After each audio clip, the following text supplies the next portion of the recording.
이쯤에서 한 번쯤 돌이켜볼 필요도 있어. 제대로 살아가고 있는지. 어떤 놈은 뭐 별거 있냐? 우리 나이에 내 행복을 찾아가도 되는 걸까? 좋아하는 여잔데 순수하게 친구로 여기면서 지낼 수가 있느냐고. 우리 나이에 무슨 순수를 따지냐? 솔직히 말해봐. 마나님이 봐도 순수한 친구라고 당당하게 말할 수 있어? 너는 내게 정말 소중한 사람이야. 미쳤어?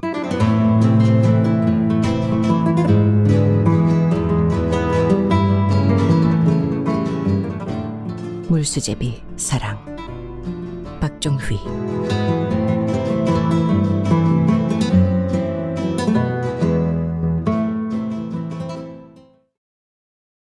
아내를 따라서도 가본 적 없는 시장에 갔다. 멋쩍은 표정으로 기웃거리다가 상추를 바닥에 풀어놓고 손님을 기다리는 할머니와 눈이 마주쳤다. 주름진 손을 지켜들어 손짓하는 할머니에게 고개만 까딱해 보이고 지나쳐 과일가게 앞에서 걸음을 멈췄다. 묻기도 전에 점원이 포도송이에서 하나를 떼어주고는 눈을 크게 떠보인다. 맛있다고 말해주고 싱싱해 보이는 걸로 몇 송이 골라 산 후 채소가게에서 빨간 고추와 풋고추, 쌈으로 먹기 좋은 채소들도 조금씩 샀다. 그러고는 그냥 지나쳤던 할머니에게 다시 갔더니 반색을 하며 맞이한다. 한입 크기의 꽃상추를 가리키며 한 모듬 달라고 하자 싸게 줄 테니까 2개 가져가라며 대답도 하기 전에 봉지에 담는다. 꽃집에 들러 노란 소국도 한 다발 산 다음 누량진 수산시장으로 차를 몰았다. 발가락을 밴드로 묶인 바닷가재가 수족관 귀퉁이에서 꼼짝도 하지 않은 채 그 작은 눈으로 바깥 세상의 눈치를 살피고 있다. 함지박에는 낙지, 조개, 멍게, 해삼, 꽃게 등 각종 해산물들이 꿈틀거린다. 호객을 외면하고 더 둘러볼 자신이 없어 첫 번째 가게에 들어갔다. 주인은 어떻게 알아차렸는지 잽싸게 꽃게 한 마리를 들어 속이 꽉 들어찼다고 말하며 반응을 살핀다. 다른 건 내가 알 턱이 없고 단지 다리를 뻗어대는 기세가 꽤 실해 보여 좋은 놈으로 몇 마리 싸달라고 했다. 들뜨고 바빠진 마음으로 친구 사무실로 달려갔다. 준비해둔 찜통을 꺼내고 아직도 부스럭거리는 까만 봉지를 열자 꽃게가 새까만 눈으로 노려본다. 물을 틀어 씻는데 죽기 살기로 뻗어대는 집게발의 기세가 장난이 아니다. 어렵사리 인증사진을 찍은 후 인정사정 없이 찜통에 앉힌 다음 유리병을 찾아 소국을 꽂았다. 소리 없이 깔리는 국화향이 사무실에 가득하다. 흥얼흥얼 콧노래를 부르면서 준비해둔 은박 접시와 마른 안주도 점검했다. 짱구로 통하는 내 친구 김찬구는 머리 좋기로 유명한 고교 동창이다.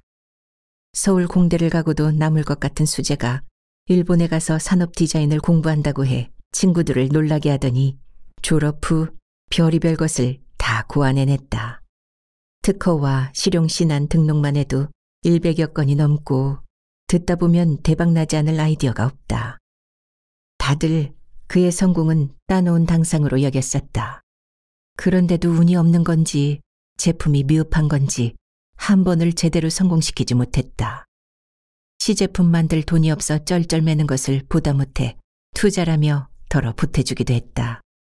그 덕에 나는 가끔 그의 사무실을 내 집처럼 쓰기도 한다. 짱구는 지금 일본에 출장 중이다. 나는 괜찮다고 하는 대기업에 입사해 10여 년간 근무 잘하고 있다가 상사와 일처리 방식의 견해가 달라 감정 싸움을 한 끝에 한마디 퍼붓지도 못하고 사직서를 던졌다. 그러고는 식품회사, LED 조명회사, 의류회사를 전전하다가 현재 경영 컨설턴트로 일하고 있다. 변호사, 세무사, 법무사 등과 한 팀을 이루어 기업 경영 자문일을 하는데 업무의 필수인 입담이 달리긴 해도 누구한테 싫은 소리 들을 일 없고 경영학을 전공한 보람도 느낄 수 있어 최소한 나에게는 안성맞춤이다. 책상 위에 포도와 각종 채소를 모양 갖추어 올려놓고 와인잔까지 꺼내놓았더니 그럴싸한 식탁이 만들어졌다. 세팅이 마무리될 즈음 버튼 누르는 소리가 들렸다. 팔짱을 끼고 보란듯이 서 있는데 영수가 들어서자마자 꽃게야 하면서 코를 실룩거린다. 엄청 실해. 인증샷 찍다가 손가락을 2번이나 찔렸어. 파닥거리는 꽃게 영상을 보여줬더니 이내 고개를 돌린다. 손 물려가면서 이런 걸 뭐하러 찍어. 싱싱한 거 보여주려고 그랬지. 영수는 살아있는 걸 보고 어떻게 먹느냐고 찡그렸지만 나는 기분이 좋다. 그녀의 시선이 국화다발로 옮겨지더니 뭔 꽃을 다 샀느냐며 코를 갖다 댄다. 어깨를 으쓱해 보이고 김이 풀풀 나는 꽃게를 손질해 접시에 놓아주자 와 하고 탄성을 질렀다. 이 정도면 대성공이다. 그녀는 열혈 채식주의자는 아닌 것 같은데 고기는 아예 안 먹고 생선도 그다지 좋아하지 않는다. 식성이 까다로워 보여 제일 좋아하는 음식이 뭐냐고 물은 적이 있다. 그녀는 그냥 먹는 거지 특별히 좋아하는 음식은 없다고 하다가 갑자기 생각난 듯 학창시절 집에 처음으로 찾아온 친구들에게 새언니가 끓여준 꽃게탕이 가장 맛있었다고 했었다. 그녀는 꽃게를 이렇게 많이 먹어보기는 처음이라며 손질해주는 대로 열심히 먹었다. 상황을 보다가 와인병을 들어 보였더니 눈을 번쩍 뜨면서 좋아했다. 붉은 와인이 쪼르륵 소리를 내며 잔에 떨어진다. 오늘 무슨 날이야? 그녀가 볼에 붙은 게살을 닦으면서 물었다. 꽃게철이라 그냥. 채소도 싱싱하고 완전 내 취향이네. 집에서도 이렇게 장도 보고 그래? 얼굴이 화끈 달아올랐지만 못 들은 척 열심히 게살을 발라냈다. 3년 전 놀고 있을 때 아버지가 지인에게 부탁해 들어간 식품 회사에서 그녀를 처음 만났다. 입사 초기 재무부서에 근무하는 그녀가 나를 부르더니 법인카드로 술값을 너무 많이 쓴 것 아니냐고 훈계조로 말을 했다. 나는 화를 내며 다 이유가 있어서 쓴 거라고 반박했다. 그녀는 결제 올리기가 거북해서라고 핑계를 대더니 눈살 하나 찌푸리지 않고 우리 회사는 대기업도 돈이 많은 회사도 아니므로 실적을 생각하며 비용을 써야 한다고 차분히 설명했다. 틀린 말은 아니지만 한마디로 그녀가 너무 얄미웠다. 이후 그녀가 궁금해 귀동냥을 해보려 했지만 직원들도 정확한 나이는 물론 결혼을 했는지 안 했는지조차 모른다고 했다. 간신히 노처녀의 대학원에 다닌다는 사실 정도만 알게 되었다. 어느 날 저녁 늦게 퇴근하다 우연히 그녀가 혼자 일하고 있는 모습을 보게 되었다. 잘 됐다 싶은 생각에 용건을 하나 만들어 사무실로 들어갔다. 업무 얘기를 마치고 일어서면서 고생이 많다고 알아주는 표현을 했더니 뜻밖에도 그럼 뭐 하나 도와주겠냐고 물었다. 시간이 없어 학교에 낼 리포트를 완성하지 못했다는 얘기였다. 나는 기꺼이 응하고 정성을 다해 도와주었다. 그 후 그녀가 담례로 저녁을 사는 바람에 이전보다 더 자연스러운 사이가 되었고 시간이 지나면서 까다로운 만큼 개성이 강한 그녀에게 나도 모르게 빠져들었다. 하지만 그와는 별개로 일을 하면 할수록 가맹점 관리가 적성에 맞지 않아 회사를 그만두게 되었다. 홀가분했지만 그녀를 볼 수 없다는 점이 아쉬웠다. 국리 끝에 내 일에 쫓기면서도 리포트 도움을 자청해 그녀를 만났고 오빠 동생으로 부를 만큼 친해지고부터는 간혹 짱구 사무실에 초대해 와인도 한 잔 하곤 했다. 지금 하는 일은 어때? 껍데기를 치우고 준비해둔 마른 안주를 올려놓는데 그녀가 묻는다. 싫은 소리 들을 일 없고 나한테 딱 맞아. 잘 됐네. 그 성격에 맞는 일 찾기가 쉽지 않을 텐데. 그녀는 직장에서 싫은 소리를 견디는 것도 경쟁력이라고 충고인지 지적인지 모를 소리를 하며 와인잔을 들었다. 재킷을 벗어던진 그녀의 얼굴과 목이 발그스레하다. 평소 조용하고 까다로운 그녀는 뜻밖의 대범한 면도 있는 기분파였다. 짱구와 셋이 술을 마시는데 눈웃음을 실실 흘리며 어찌나 말을 잘하던지 질투가 날 정도였다. 술잔을 부딪혀가며 노는 모양이 남자들과도 제법 잘 어울리는 것 같았다.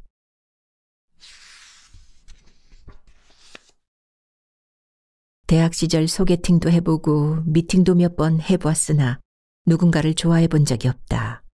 사랑에 빠진 적은 더더욱 없다. 나처럼 재미없는 젊은 시절을 보내기도 쉽지 않을 듯하다. 남다른 인생 여정이랄 것까지는 없어도 굳이 핑계를 대자면 내게는 사업에 부침이 심했던 아버지와 잠시도 경제활동을 벗어나지 못하는 어머니, 아랫동생들을 챙겨야 하는 장남의 역할이 끊임없이 주어져 있었다. 아버지 사업이 잘 될 때는 마당에서 약식 축구를 할 정도로 넓고 큰 집에서 살기도 했고, 기울 때는 5 식구가 방 한 칸에서 살 비벼대며 지내기도 했다. 빚쟁이를 피해 아버지 혼자 야반도주를 한 적도 있다. 다행히 고등학교 시절부터는 형편이 나아졌으나 뭔가에 쫓기는 마음은 여전했고 늘 동생들의 본보기가 되어야 했다.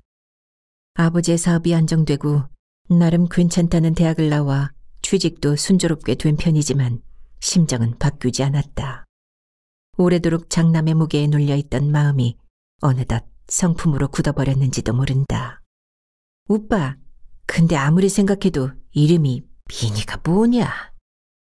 그녀가 거침없이 책상 위에 다리를 올려놓았다. 구두 소리만 나지 않았지 서부 영화의 총잡이가 따로 없다. 와인이 2잔 이상 들어가면 어김없이 나오는 자세다. 어허, 이것도 왜 이래? 그러는 넌 영수가 뭐야? 선머슴 같잖아. 그러게, 영수와 미니라. 당연히 오빠가 영수고 내가 미니인 줄 알겠네. 그녀가 희죽거린다.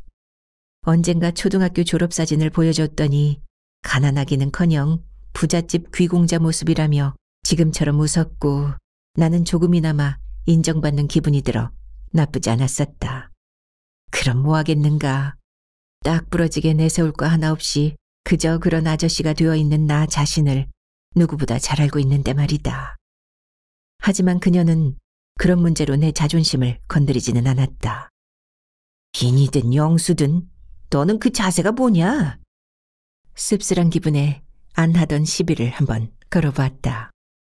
알고 지낸 지 여러 해 되었지만 아직도 알 수 없는 것이 있다. 그녀의 마음이다. 평소 얌전하고 말수도 적은 편인데 내 앞에서는 자기 멋대로 행동하고 말 한마디라도 잘못하는 날에는 끝까지 물고 늘어진다.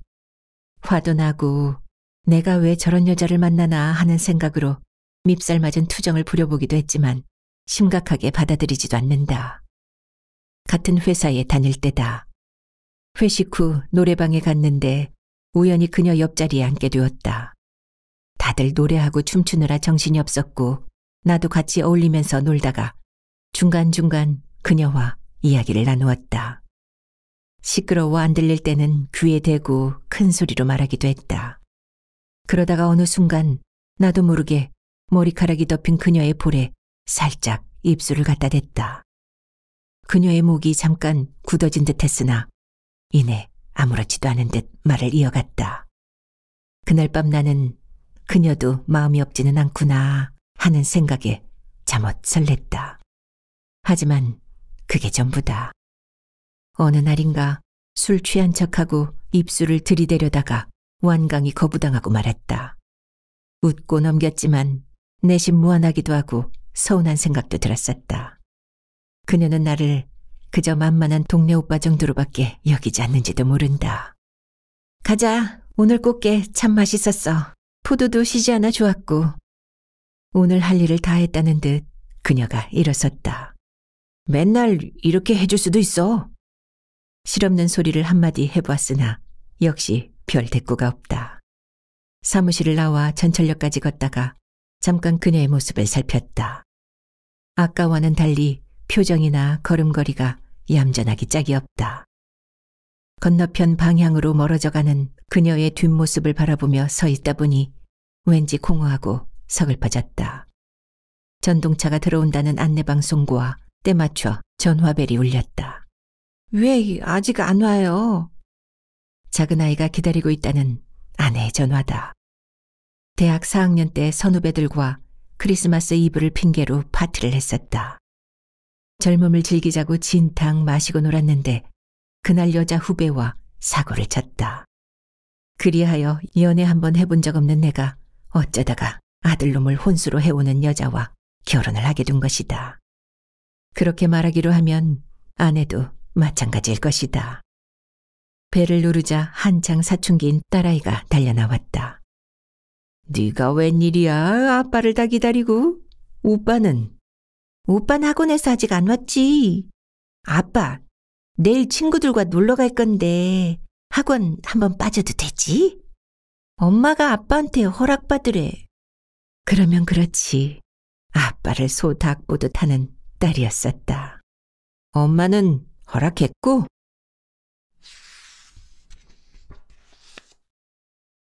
굳이 정의를 내리려고 하지 않았거나 스스로 속마음을 외면하며 딴전을 피워왔지만 내 마음을 내가 모를 리 없다. 나는 그녀를 사랑한다.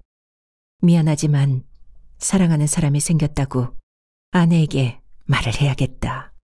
마음은 다른 여자에게 주고 아닌 척 살아가는 것도 죄 아니던가. 그 충격을 아내가 과연 감당할 수 있을까? 머리가 아프다. 가슴은 더 아프다. 닥터 지바고의 토냐가 사랑하는 남편을 라라에게 보내주는 것처럼 내 아내도 그래주면 안 될까? 미친놈. 나도 모르게 뇌까렸다. 신호등을 기다리던 옆 사람이 눈에 쌍심지를 켜고 쳐다보았다. 자칫 멱살이라도 잡힐 찰나에 녹색등이 들어왔다. 서둘러 길을 건너 골목으로 꺾어졌다. 식당에 들어서자 왁자지껄 떠들어대던 남자들이 번쩍번쩍 손을 들었다. 가까운 동창끼리 만나는 6개월 만의 모임인데 일찍부터 마셨는지 학창시절의 활기가 가득했다. 너 요즘 연애하냐? 뭐가 그렇게 바빠? 엉덩이를 붙이기도 전에 상혁이가 소주잔을 들이밀며 신소리를 했다. 걔 눈에 똥만 보인다고? 미니가 어디 바람 피울 놈이냐? 옆에 앉아있던 찬호가 끼어들며 핀잔을 주고 나서 이 자식은 또 갈아치웠다는 둥. 그러면서도 딸내미라면 죽고 못 산다는 둥 상혁이의 주회상을 낱낱이 폭로했다. 나도 대강은 아는 내용이다. 짱구는 아직도 일본에 있냐? 이번에야말로 곧 대박날 물건 가지고 들어온단다. 짱구 얘기가 나오자 다들 내가 민망할 정도로 크게 웃어젖히면서 엉뚱한 발명품 이야기에 열을 올렸다. 멀쩡한 사람 바보 되는 건 순간이었다. 영석이 너는 이거 잘 입고? 누군가 영석에게 새끼손가락을 들어 보이며 묻자 찬호가 또 나섰다. 일편단심이야. 영석이는 유학가 있는 자식들 때문에 아내가 1년의 반 이상은 미국에서 슈퍼마켓 일을 하며 살고 있는데 오래전부터 마누라 같은 여자가 있다는 것을 동창들은 다 안다. 들으면 들을수록 기혼자들의 화제일 수 없는 내용이지만 누구 하나 부자연스럽게 여기지도 않는다. 나는 이제껏 그런 이야기가 나올 때마다 남의 일이라고만 생각했었다. 그러나 오늘은 누구의 얘기를 막론하고 예사롭게 들리지 않는다. 2차로 호프집에 갔다. 우리도 이젠 부록을 넘어서 40대 중반 아니냐. 세월 참 빠르다. 맞아. 이쯤에서 한 번쯤 돌이켜볼 필요도 있어. 제대로 살아가고 있는지. 어떤 놈은 뭐 별거 있냐? 마누라 있고 애들 건강하면 그게 최고지. 술 기운이 오르자 인생에 대한 깊은 통찰이라도 있었던 듯 저마다 한마디씩 했다. 우리 나이에 내 행복을 찾아가도 되는 걸까? 맥주잔만 기울이던 내가 한마디 던져보았더니 모두가 시선을 집중한다. 미니 입에서 나오는 말치고는 충격인데? 그게 무슨 말이냐? 좋아하는 여잔데 순수하게 친구로 여기면서 지낼 수가 있느냐고. 고작 그 말이야. 난 또 편한 여자친구 하나 있으면 좋겠다는 생각이 들어 물어본 거라고 얼버무리자 하나같이 실망하는 기색이다. 아이, 그런 게 어딨어. 언젠가는 다 사고치지. 우리 나이에 무슨 순수를 따지냐? 사춘기 애들도 아니고. 그리고 아닌 말로 친구하면서 사고 좀 치면 어때? 모두가 맞는다고 웃어댄다. 한참을 더 화제를 바꾸어 떠들어댔지만 시간이 지날수록 듣는 사람은 없고 말하는 사람만 늘어간다. 누구의 말도 제대로 진전되지 않는 상황에서 내가 원하는 해답이 있을 리 없었다. 허세를 부리며 기싸움을 하던 친구들과 헤어져 흔들리는 불빛만큼이나 혼란스러운 밤거리를 걸었다. 차가운 밤 공기가 얼굴을 휘감는다. 거리의 사람들은 저마다 인생을 한껏 즐기고 있었다. 한 장 걸치고 흔쾌히 헤어지는 사람, 2차 가자고 떼쓰는 사람, 버젓한 길목에서 끌어안고 진한 키스를 퍼붓고 있는 젊은 남녀. 기회는 이때다 싶어 취한 여자의 손을 잡아 끄는 놈 등 각양각색이다. 합정동 로터리를 지나 양화대교로 접어들었다. 대교 중간쯤에서 난간을 잡고 한강을 내려다보았다. 무심한 강물은 도시의 빛을 품어안고 조용히 어둠 속을 굽이치고 있었다. 영수야! 묵직한 진리가 되어 정해진 길을 따라 흐르는 강물을 바라보며 목청껏 외쳐봤다. 그러고는 다음 말을 잊지 못했다. 잠시 멈칫거리다가 연거푸 2번을 더 불러보았으나 공허하기만 했다. 나 자신 무엇을 원하고 고민하고 있는지 명확하지 않은 상황에서 뭐라 더 할 말도 없었다. 시간이 얼마나 흘렀는지 모른다. 집에 들어가 보니 아내는 자고 있고 아들 녀석의 방에만 불이 켜져 있다. 문을 살그머니 열고 공부하느라 힘들겠다고 했더니 고개만 꾸벅한다. 주방에 들어가 물 한 잔 마신 다음 방으로 들어갔다. 기척을 느꼈는지 아내가 돌아누우면서 어서 자라고 한다. 아내의 얼굴은 평화로웠다.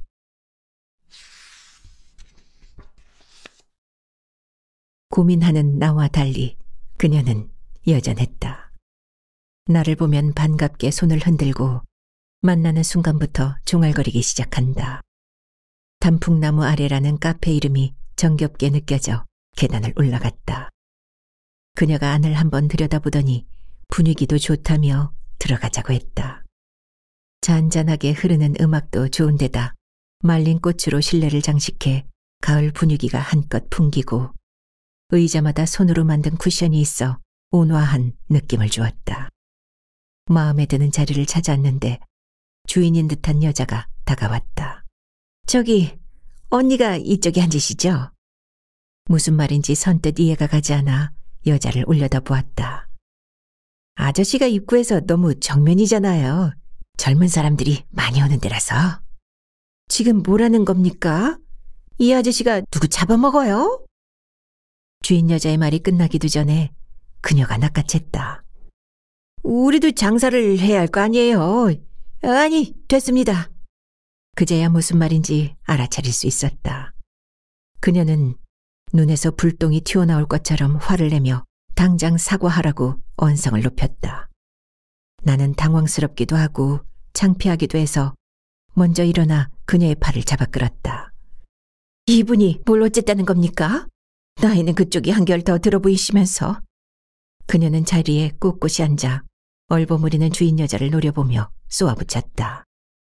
여자의 얼굴이 시뻘개지고 다른 자리에 있던 사람들이 일제히 쳐다보았다. 그럼 그냥 앉으시죠. 지금 장난합니까? 나이 먹은 게 무슨 죄라도 돼요?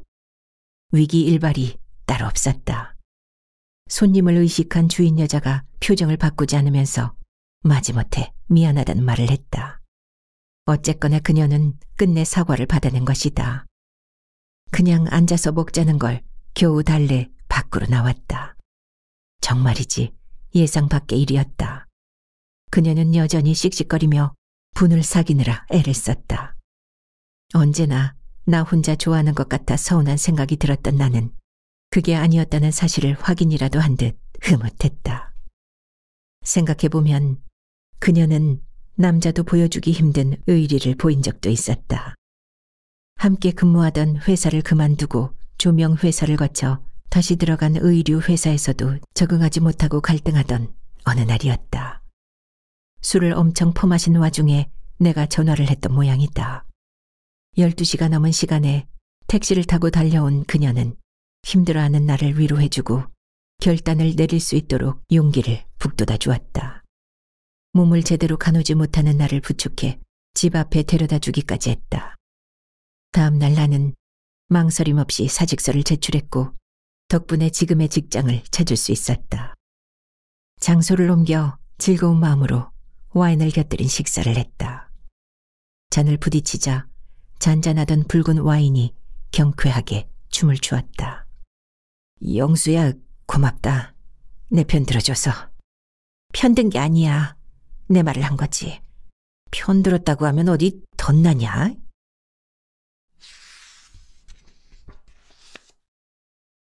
그녀와 함께 대학로 소극장을 찾았다. 우동집 주인 부부가 삶에 쫓기는 한 가족에게 따뜻한 인간미를 보여주는 평범하면서도 감동적인 내용이었다. 연극이 끝나고 배우들이 관객들과 사진을 찍는 시간이 있었다. 커플끼리 또는 친구끼리 온 많은 사람들이 함께 사진을 찍기 위해 기다렸다. 우리도 찍자고 했더니 그녀가 처음에는 그러자고 했다가 굳이 찍을 필요가 있냐며 시큰둥했다. 우겨서 찍기는 했지만 뒷맛이 떨떠름했다. 엊그제는 나를 위해 발벗고 나서서 싸우기까지 하더니 오늘은 같이 사진 찍는 것조차 꺼리는 태도를 이해할 수가 없었다.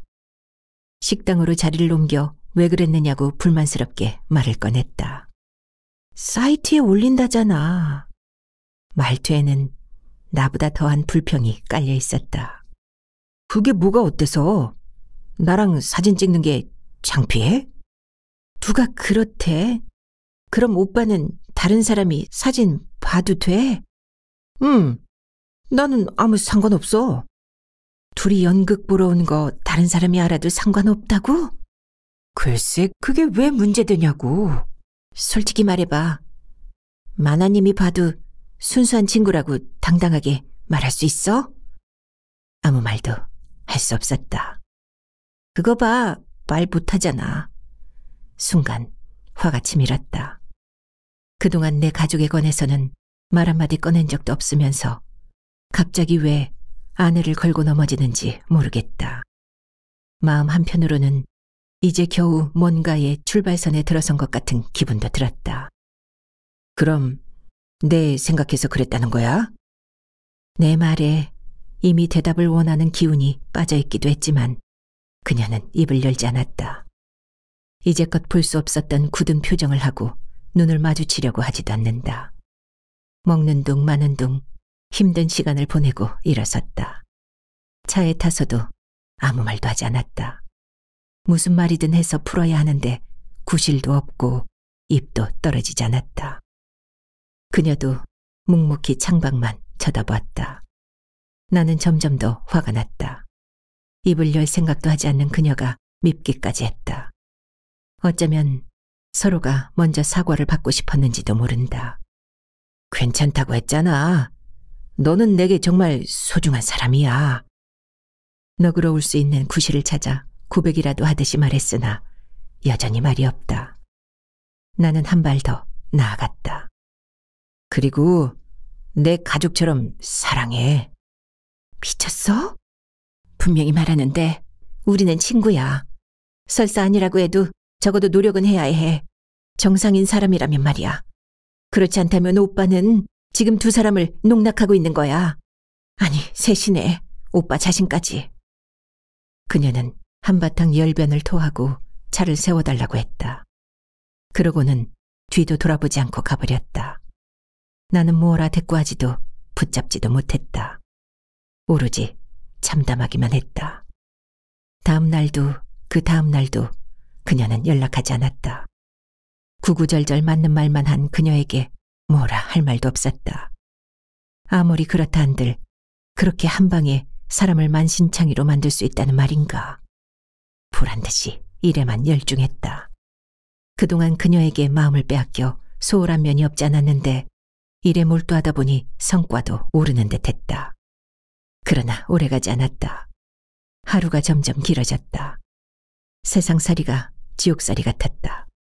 내가 왜 사는지, 무엇을 위해 살아야 하는지 방향을 정할 수도 없다.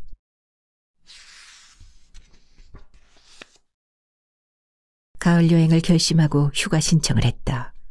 예전에 가본 적 있는 거진항 인근의 높지 않은 산이라도 올라가 볼 참이다. 가을은 남자의 계절이라고 했던가.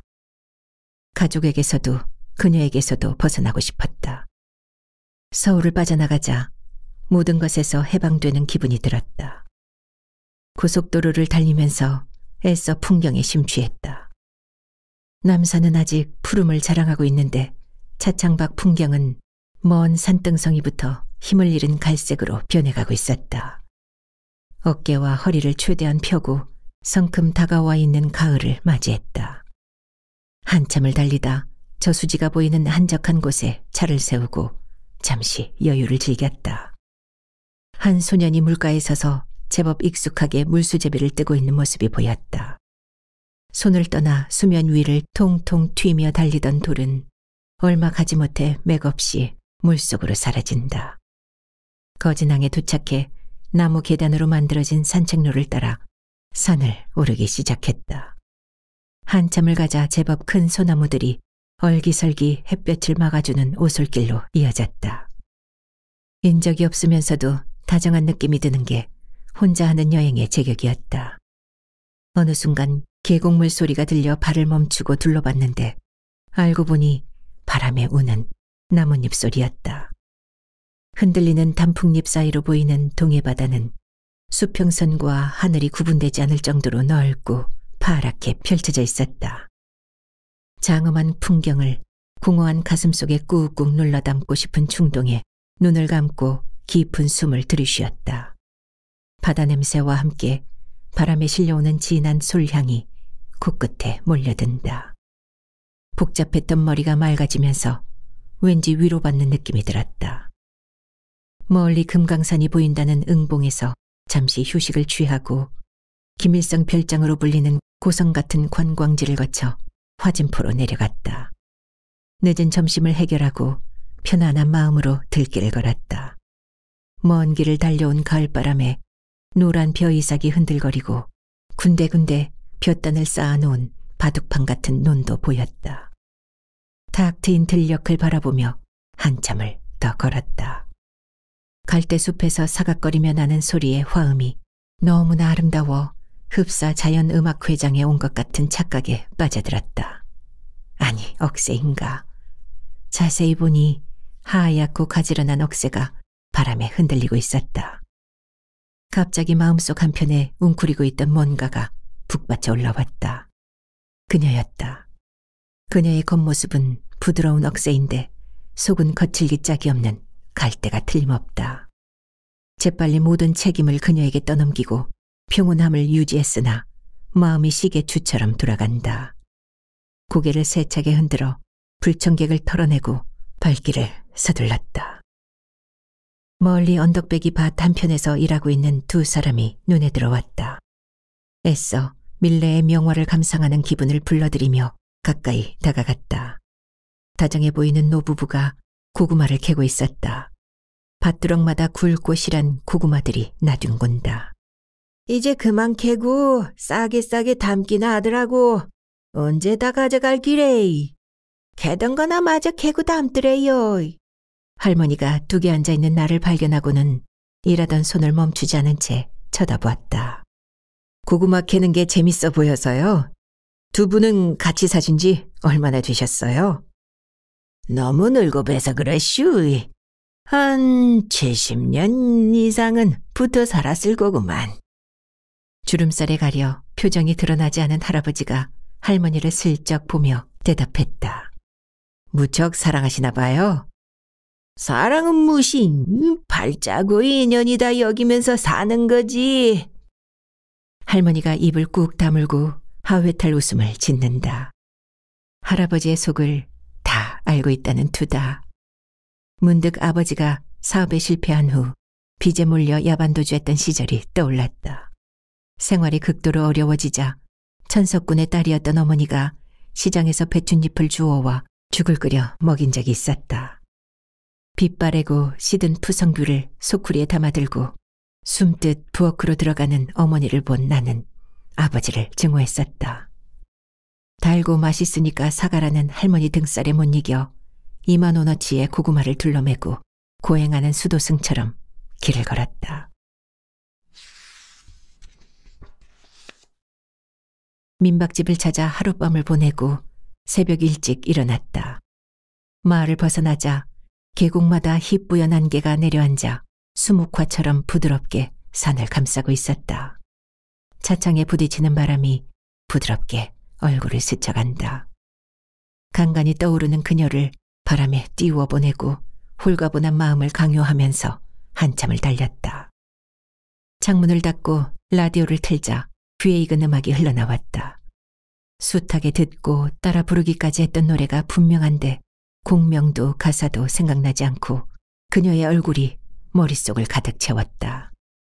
망설이던 끝에, 아니 정확히 말하자면 더는 견디지 못하고 길가에 차를 세운 후 그녀에게 전화를 걸었다.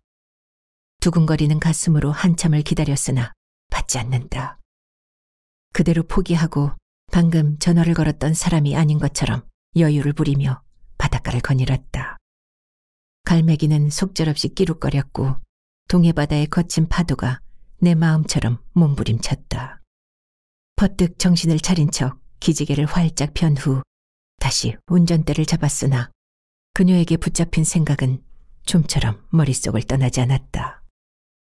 쫓고 쫓기면서 30분쯤 가다가 눈에 띄는 휴게소에 들어가 차를 세우고는 다시 전화기를 들었다. 숨가쁘게 이어지는 신호음이 끝나도록 이를 악물고 견뎠으나 여전히 받지 않았다. 커피숍에 들러 커피 한 잔을 들고 나와 한 모금 마셨더니 뜨거운 돌멩이가 가슴속을 핥히고 지나가듯 거칠게 목구멍을 타고 내려간다. 다시 버튼을 눌렀다. 그렇게 받지 않던 그녀가 드디어 전화를 받았다. 오빠 지갑에서 사진 봤어. 좋아 보이더라. 나 지금 어디 좀 가고 있어요. 그러고는 뭐라 대꾸할 겨를도 없이 끊어버렸다. 한때 지갑에 가족 사진을 끼우고 다니다가 그녀와 친해지면서 슬그머니 뺐었다. 정신이 번쩍 들었다. 말할 수 없었으리라. 사랑의 감정은 물론 자기를 선택해달라고는 더더욱 그랬을 것이다. 부나마나 나보다 수백 배는 더 갈등하고 괴로워했을 게 틀림없다. 그녀의 성품상 차마 입에 올리고 싶지 않은 뭔가를 기다리고 있었는지도 모른다. 갑자기 목울대가 뜨거워지면서 그녀가 가엾고 그리웠으나 당장 달려가기로는 거리가 너무 멀었다. 그녀를 제자리로 돌려놓을 방법을 생각해 본 후 컵을 쓰레기통에 던져버리고 다시 버튼을 눌렀다. 또 받지 않는다. 잠시 시간을 두었다가 다시 걸어 한참을 기다리자 마침내 받았다. 영수야, 내가 다 잘못했다. 우유부단하게 행동했던... 여보세요, 경찰입니다. 이 전화 주인과 아는 사이십니까? 예? 교통사고가 났습니다. 마주오는 트럭과 부딪혀서 병원으로 실려갔어요. 여보세요, 듣고 계십니까? 어떻게 되는 사이시죠? 넋이 나간 채 전화기를 떨어뜨렸다가 다시 집어들었다. 어느 병원으로 갔습니까? 청주라고 했다. 얼마나 다쳤느냐고 묻자 상태를 뭐라 단정할 수 없다고 한다. 부들거리는 다리를 간신히 지탱하고 보호수를 둘러싼 나무 철책을 붙잡았다. 이제껏 내 생각만 했지 그녀에 대해 너무 모르고 있었다. 청주에는 왜 갔을까? 급히 차에 올라타려는데 다시 전화기가 울렸다. 여보, 어떻게 해요? 지훈이가 응급실에 실려갔대. 왜? 다쳤어? 뭘 또 잘못 먹었는지 학교가 발칵 뒤집혔대요. 119가 와서 싣고 갔는데 호흡곤란에 의식도 없다나 봐. 내가 전화를 바로 못 받았었는데 어쩌면 좋아요? 어디에요? 빨리 와요, 빨리. 아내의 다급한 목소리가 머릿속까지 울렸다. 아들 녀석이 어렸을 적 무화과를 먹고는 온몸이 붓고 기도가 막혀 죽다 살아났었다. 그대로 털썩 주저앉아 무릎 사이에 머리를 밀어넣고 나를 숨겼다. 이봐요, 괜찮아요? 고개를 젖혀 허공을 바라보았다. 가을 하늘은 파랗게 드높았고 하얀 구름 사이로 소년이 던진 작은 돌멩이가 힘을 잃은 채 사라져가고 있었다. 허겁지겁 차에 올라타고 가다가 차량 행렬을 기다리는 동안 연거푸 전화를 걸었다.